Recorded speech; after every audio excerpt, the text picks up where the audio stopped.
온통 어수선합니다. 한국 사회가 지금 어수선합니다. 메르스 때문에 또 메르스 때문에 감추어진, 덮여진 것들 때문에 저희들 어수선합니다.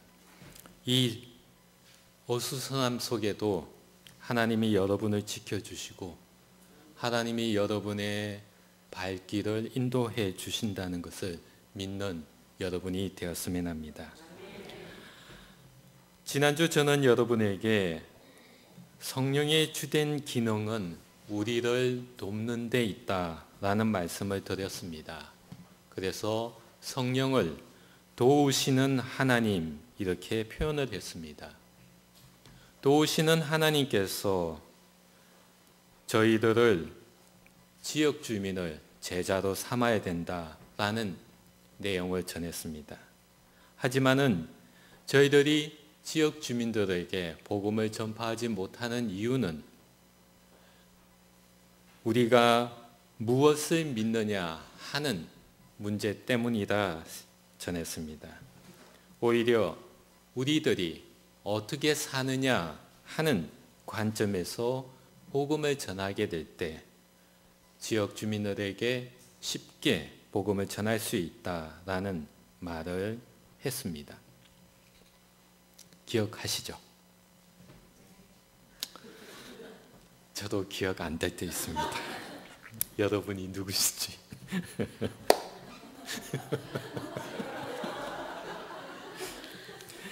저는 가끔씩 제가 저분을 어디에서 뵀지? 하는 공간에서 사람을 기억하는 습관이 있습니다. 어디에서 뵀던 분. 그런데 어디가 달라지면 순간 헷갈리게 되는 겁니다. 그래서 저분 어디서 뵀지? 하고 고민하다 보면 인사해야 될 그 순간을 지나가 버려서 제가 당혹스러울 때가 가끔 있습니다. 이해해 주시기 바랍니다. 오늘 저는 여러분에게 우리 도우시는 성령님이 우리와 함께 할 때 복음을 전파하고 또한 우리들이 신앙생활을 해갈 때 성령의 하나님은 우리에게 축복의 잔을 내밀고 있다라는 말을 전하고 싶습니다. 축복의 잔, 여러분 무엇이라 생각되어집니까? 아마 축복의 잔, 뭔가 좋은 거, 뭔가 맛있는 거, 뭔가 내 손에 꽉 잡을 수 있는 그런 생각을 하실 것이라 생각되어지는데 축복의 잔이란 바로 성찬을 얘기하는 겁니다. 성찬식, 성찬, 이것을 축복의 잔이라 부르기도 합니다. 저희 언천신앙공동체에서 성찬은 매월 첫 주에 행합니다. 과거에는 부활절, 추수감사절, 성탄절 같은 특별한 절기에만 성찬을 했는데 아마도 2000년 이후로 매주 성찬하는 교회 문화가 생겨나기도 합니다. 저는 성찬을 매주에 첫째 주에 하는 것을 좋은 점이라고 여깁니다. 이유는 개신교의 예배가 목회자의 설교 중심에서 이제 설교와 성찬, 이 중심이 다양화되어진다 보기 때문입니다. 또한 성찬은 설교에서 들을 수 없는, 경험할 수 없는 신비를 경험하기도 합니다. 그래서 저는 성찬이 예배에서 아주 중요한 부분을 차지한다, 그렇게 여기고 있습니다. 여러분이 이 언천신앙 공동체에서 드리는 성찬식, 한 가지 특이한 점이 있습니다. 알고 계십니까? 다른 교회에서, 다른 한국 교회에서 하지 않는 독특한 하나가 있습니다. 기억하십니까?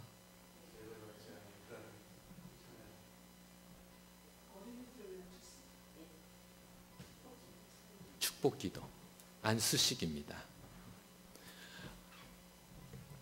아마도 여러분이 언천교회만 다니다 보니까 다른 교회에 가서 성찬식에 참석할 기회가 없다 보니까 그런데 목사님께서 아마도 미국 교회에 가서 배워온 것 같습니다. 그 이야기를 제게 한번 하신 적도 있는데 미국 교회 중에 성찬식 때 성도들에게 어린아이든 연장자이든 다 목회자가 안수하는 독특한 문화를 지닌 교회들이 있습니다. 그 모습을 보시고 행하시는데 이게 언천교회만이 가지고 있는 독특한 성찬 문화입니다. 특이한 점은 어린아이들도 유치원생도 그때가 되면 쪼르미 달려와서 목사님 앞에 고개를 숙이는 그런 문화. 이게 언천교회의 어떤 문화입니다. 이런 문화는 고이고이 지켜가시고 키워가시기 바랍니다. 대체 성찬은 우리에게 어떤 의미가 있을까 하는 게 오늘 제가 여러분과 함께 나누고자 하는 이슈입니다. 우리가 매주 참석하는 성찬, 이게 나에게 어떤 의미가 있지? 예수 그리스도의 몸과 피를 상징하는 빵, 포도주를 우리가 먹을 때 대체 내 몸 안에서 어떤 변화가 일어날까 하는 물음입니다.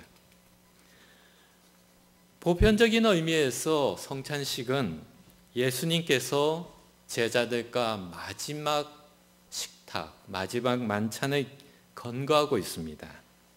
그때에 예수님께서 하신 말씀, 자신의 몸과 피를 빵과 포도주에 형상화시켰습니다.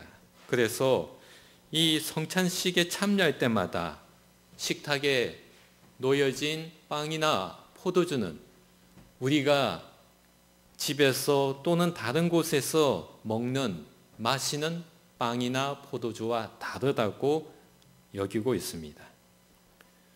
그렇다면 우리들이 성찬식에 참여했을 때 먹고 마시는 이 빵, 포도주가 나를 정말 변화시킬까 하는 점입니다.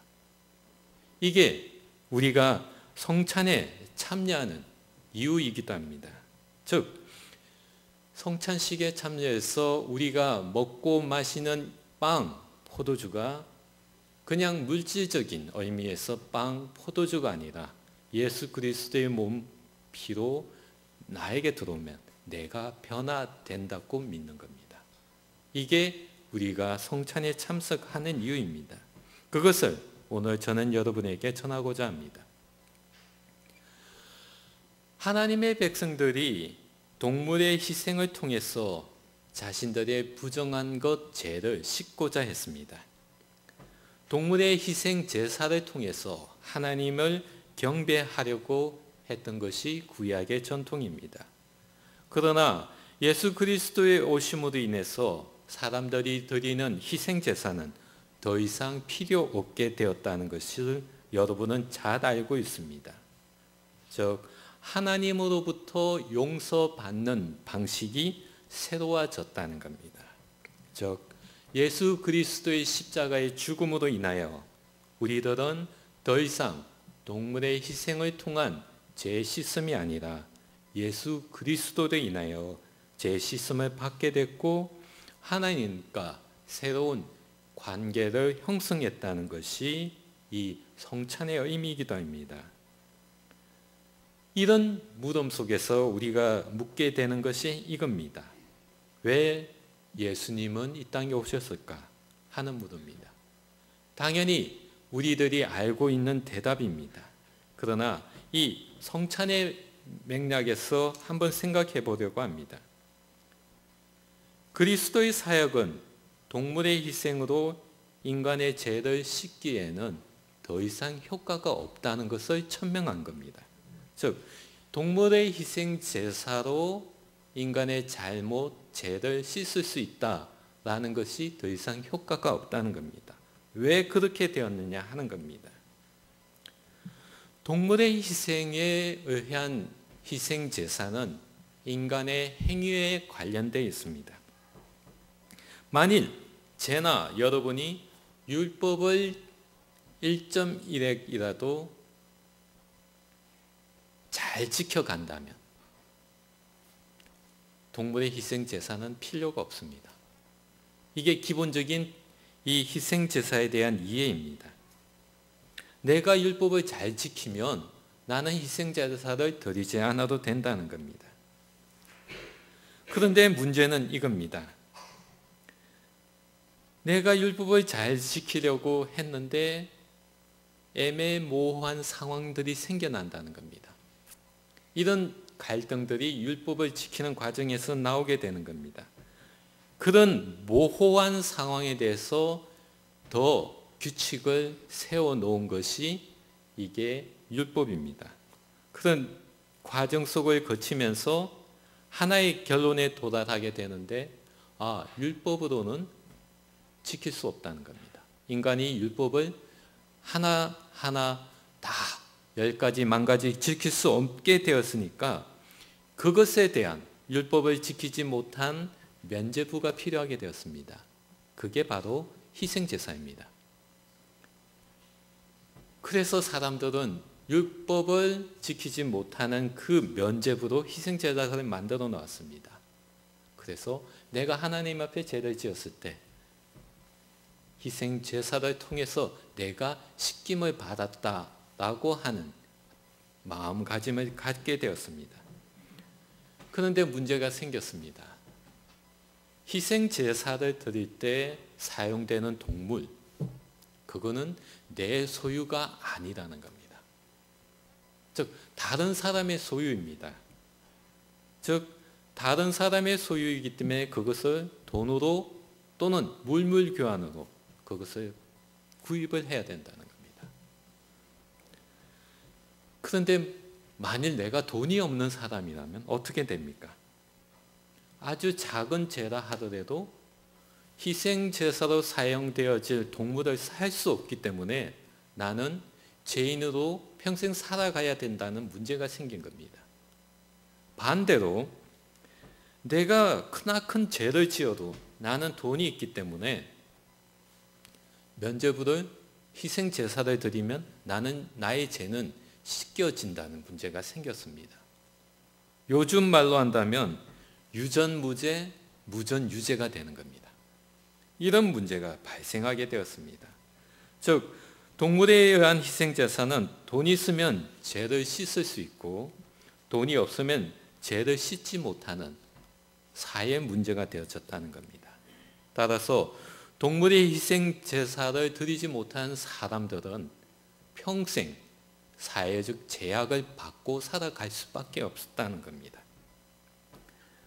이거는 모순입니다. 구조적인 모습이고 이 모순 속에서 희생제사를 통하여 죄를 씻고 하나님을 경배한다는 본질적인 의미는 희석화되어졌습니다. 사람들이 그것에 대해서 회의를 갖기 시작하였습니다. 그러다 보니 동물의 희생제사가 갖고 있는 또 다른 문제를 발견하게 되었던 겁니다. 그것은 희생제사로는 행위에 대해서는 씻음을 받을 수 있을는지 모르겠지만 마음까지 깨끗함을 얻을 수 없다는 문제가 되었습니다. 즉 험없이 제사를 드리고 하나님을 경배하겠다는 그 생각이 희생제사로서는 가능하지 않다는 것을 깨닫게 된 겁니다. 결국 희생제사로서는 하나님을 경배하는 데 한계가 있고 오히려 인간의 양심을 타락하게 할 수 있는 원인이 되어진다는 것을 알게 되었다는 겁니다. 그래서 희생제사로서는 더 이상 인간의 잘못을 씻을 수 없다는 것을 알게 되었던 겁니다. 이 말은 바로 예수 그리스도가 왜 필요한지를 반영하는 이야기도 합니다. 오늘 우리가 읽은 말씀에는 죽은 행실이라는 표현이 있습니다. 죽은 행실. 죽은 행실이기 때문에 이게 나쁜 거라고 우리는 생각할 겁니다. 그런데 본문에서 이야기하는 죽은 행실이라는 것이 우리가 지금 제가 얘기하는 것 들어보시면 아마 조금 당혹스러워질 겁니다. 죽은 행실이란 선한 행동을 하는 것. 여러분 이해되십니까? 좋은 목적을 위해서 기부금을 내는 것. 지도자의 기대에 맞는 생활을 하는 것. 더 많은 책임감 있는 생활을 하는 것. 이것이 죽은 행실이라는 뜻입니다. 좀 이상하지 않습니까? 선한 행동을 하는 것이 왜 죽은 행실입니까? 좋은 목적을 위해서 기부금을 내는 게 왜 죽은 행실이 된다 하는 것. 이게 이유입니다. 결국 우리들의 마음속에는 선한 행동을 하고 좋은 목적을 위해서 기부금을 내고 그리고 책임감 있는 생활을 하게 된다면 하나님 앞에 거룩해질 수 있다라는 생각을 갖고 있다는 겁니다. 이것이 제된 생각이라는 겁니다. 이것을 추구하는 것, 행동하는 것이 제된 행동이라는 겁니다. 그래서 이것을 죽은 행실이라 표현한다는 겁니다. 여러분이나 제가 알고 있는 것은 하나님 앞에서 우리가 거룩해질 수 있는 것은 예수 그리스도의 몸과 피밖에 없다는 겁니다. 우리가 착한 마음을 가지고 선한 행동을 하고 옳은 행동을 한다고 해서 하나님 앞에서 깨끗함을 얻는다? 교회 밖에는 가능하든지 모르겠지만 하나님 앞에서는 이것은 절대 용납되어지지 않는다는 겁니다. 즉 행위로 내가 하나님 앞에 깨끗해진다는 것은 바로 동물 희생 제사를 통해서 깨끗함을 받는다는 것과 동일한 겁니다.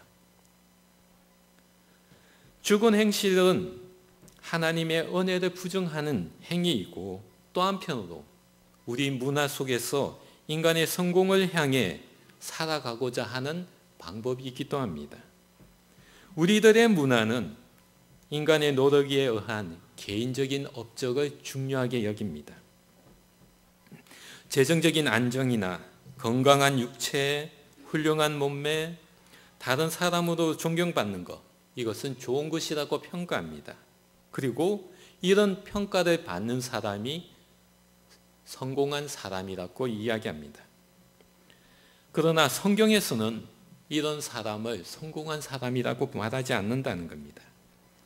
성경에서 말하는 성공한 사람이라는 것은 예수 그리스도의 십자가의 희생을 고백하는 사람입니다. 죽은 행실, 선한 행동을 해서 하나님에게 깨끗함을 얻겠다라는 것이 무익하다고 고백하는 삶입니다. 오직 하나님만이 우리들을 깨끗하게 할 수 있다고 결단하는 삶이 성경에서 말하는 성공적인 삶이라는 겁니다. 이 세상에서 이야기하는 성공과 성경에서 말하는 이 성공의 차이가 다르다는 것을 아는 삶, 이게 바로 우리가 추구하는 삶입니다. 여러분이나 저나 죄로부터 깨끗해지려는 목적은 살아계신 하나님을 잘 섬기고 살고자 하는 욕망입니다. 그래서 우리들은 매번 선창식에 참여합니다. 그러기에 예수 그리스도의 몸과 피를 상징하는 빵과 포도주를 먹는 이유는 우리가 죽은 행실로부터 벗어나는 것이고 성경이 이야기하는 성공한 삶을 살아가고자 고백하는 우리들의 간절한 마음입니다. 그렇기 때문에 우리들은 이 성찬식에 참석하는 그것이 우리의 삶 속에서는 축복의 잔이 된다는 겁니다. 축복의 잔을 마실 때 우리의 몸과 영혼이 치유받게 되고 우리의 삶이 성화의 과정을 걸어가고 있다는 겁니다. 그러므로 우리들이 성찬식에 참여하는 것은 거저 예수 그리스도의 몸과 피를 마시는 것 이상으로 우리의 삶이 보다 나은 하나님을 향해 나아가고 있다는 고백이기도 합니다. 오늘 저는 여러분에게 축복의 잔을 마시는 이 성찬에 참여하게 될 때 우리에게 두 가지가 필요하다고 전하고 싶습니다. 그 두 가지는 바로 인간의 착한 그리고 어려운 행동으로 하나님의 거룩함을 얻을 수 없다는 겁니다. 우리들은 선한 행동을 해야 된다고 교육을 받았습니다. 부모님으로부터 학교를 다니면서 그리고 이 사회가 우리에게 끊임없이 요구하는 것은 착한 행동을 해야 된다라고 가르칩니다. 또한 나에게 경제적인 여유가 있으면 좋은 목적을 위해서 기부금을 내야 된다라는 것이 좋은 것이다 라고 말하고 있습니다. 또한 내가 속한 공동체 안에서 지도자의 기대 또는 내가 해야 되는 역할을 하면서 살아야 된다고 우리는 교육을 받아왔습니다. 그리고 내가 책임만 질 수 있다면 더 많은 책임감을 가지고 살아가야 되는 것이 좋은 삶이라고 우리는 알고 있습니다. 그러나 우리가 알고 있는 성경은 이렇게 산다고 해서 하나님 앞에 어려워지지 않는다는 겁니다. 우리들이 실망하는 이유는 바로 여기에 있습니다. 내가 착한 행동을 하고 어려운 행동을 하고 내가 가진 것을 이웃에게 나누어주면 하나님 보시기에 잘했다 칭찬받고 싶은데 성경은 그렇지 않다는 겁니다. 이것을 다르게 표현한다면 신앙은 도덕이 아니라는 겁니다. 마치 신앙생활을 도덕생활로 여기는 것은 아니라는 겁니다. 신앙은 내가 어떻게 사느냐 하는 삶과 죽음의 문제입니다. 내가 오늘 왜 사는지를 분명하게 아는 것이 신앙입니다. 이게 우리가 교회에 와서 하나님과 동거동락하는 이유입니다. 그런데 가끔 우리들은 신앙을 도덕생활처럼 여깁니다. 그래서 착한 행동을 해야 된다는 겁니다. 도덕생활이라는 것은 신앙생활의 한 일부입니다. 신앙생활을 해가는 데 있어서 도덕생활은 필요한 겁니다. 그렇다고 도덕생활을 한다고 해서 신앙생활이다. 이거는 아니라는 겁니다. 두 번째는 하나님께서 말씀하시는 성공이라는 것과 세상이 원하는, 우리들이 원하는 성공과 다르다는 겁니다. 요즘 TV를 보면 건강한 육체를 갖고자 노력하는 남자들의 꿈은 식스팩입니다. 훌륭한 몸매를 갖고자 하는 여자들이 갖고 있는 열망은 S라인입니다. 식스팩, S라인, 바로 성공한 삶이라는 겁니다. 그런데 그 성공이라는 것을 벗겨보면 바로 그 안에 상업주의가 있습니다. 식스팩을 만들기 위해서 또는 S라인을 만들기 위해서 우리가 해야 되는 것은 무엇입니까? 헬스클럽에 가야 됩니다.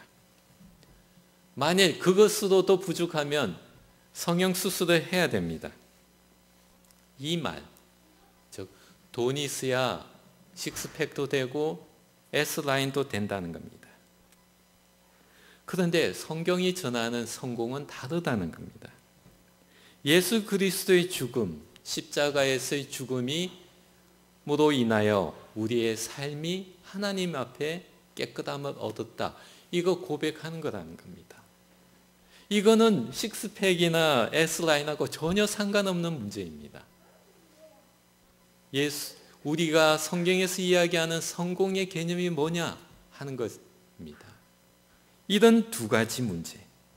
이것이 결국 우리가 성찬식에 참여해서 축복의 잔을 마실 때 가져야 할 우리들의 마음의 자세입니다. 죽은 행실로 벗어나야 된다. 즉 신앙은 도덕이 아니다는 것. 그리고 예수님이 말하는, 성경이 말하는 성공이라는 것과 세상이 말하는 성공이 다르다는 이 두 가지를 우리가 마음속에 고백을 하느냐 아니면 하지 않느냐 하는 관점이 바로 성찬식에 참여하는 마음의 가짐입니다. 여러분은 어떤 마음으로 가지고 있습니까? 성찬식을 참여할 때 여러분이 이 두 가지 마음을 가지고 있습니까? 금년안에 목사님이 안신년이기 때문에 성찬식을 자주 하지는 못합니다. 아마도 내년에 여러분 매월 첫 주 성찬식을 할 때 여러분 마음속에 무엇을 생각하고 무엇을 기억하실 겁니까? 저는 오늘 여러분에게 성찬식을 참석할 때 이 두 가지만은 기억하시라 전하고 싶습니다. 신앙은 도덕이 아닙니다. 성경에서 말하는 성공, 세상에서 말하는 성공과 다르다는 겁니다. 이 두 가지만 우리들이 마음에 담고 성찬에 참여할 때 그때 빵과 포도주가 예수 그리스도의 몸과 피 더불어서 우리에게 축복의 잔이 된다는 겁니다. 기억하시고 여러분이 성찬을 받을 때 기억하시기 바랍니다. 기도하겠습니다.